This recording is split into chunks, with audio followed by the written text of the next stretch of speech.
In the current geopolitical climate, it is easy to interpret every military exercise or policy shift as a step toward confrontation between the United States and China.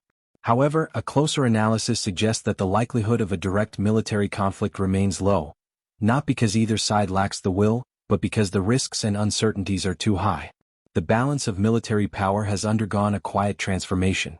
Since the mid-1990s, China has made significant advances in defense technology, command structures, and operational doctrine. These developments have reshaped the strategic calculus in East Asia and beyond. Military planners in Washington are well aware of this shift. Their recent exercises, involving dozens of nations and tens of thousands of personnel, have emphasized agility, distributed operations, and multi-domain warfare. These drills appear outwardly confident, but their substance reflects a growing anxiety. The emphasis on communication networks, decentralized command, and legacy hardware points to a recognition. The old model of power projection is becoming increasingly vulnerable. At the heart of this shift is the growing role of unmanned systems, artificial intelligence, and integrated warfare platforms. The future battlefield is not defined by raw firepower, but by the ability to perceive, process, and respond in real time. China has been investing heavily in this domain. Its strategic toolkit now includes long-range sensors, autonomous submarines, tactical ground robots, and hypersonic platforms. These systems are supported by a global information network that integrates satellite coverage, radar grids, aerial surveillance, and electromagnetic monitoring. Together, they form a dynamic perception and response system that enables precision engagement with minimal human involvement. Consider a hypothetical conflict scenario. If faced with a large-scale U.S. naval deployment, China would likely respond not with frontal confrontation but with layered disruption.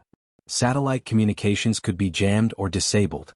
Swarms of low-cost drones could probe and exhaust air defenses. Autonomous underwater vehicles might track and engage targets without detection. Hypersonic weapons, launched from long range, could target vulnerable nodes in a carrier strike group. This is not speculative fiction.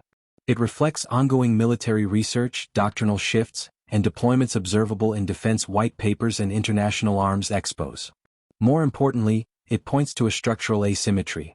While the United States continues to rely heavily on traditional power projection tools, aircraft carriers, fighter jets, amphibious operations, China is focused on building a resilient, decentralized, and technology-driven response framework. This evolution does not guarantee victory in a potential conflict, but it raises the cost of aggression and complicates operational planning for any adversary. In effect, China's goal is not to defeat the United States in a conventional war, but to make the prospect of such a war strategically unattractive. Washington's response so far has been twofold. First, to reassure regional allies by demonstrating continued capability. Second, to secure domestic political and budgetary support for defense modernization.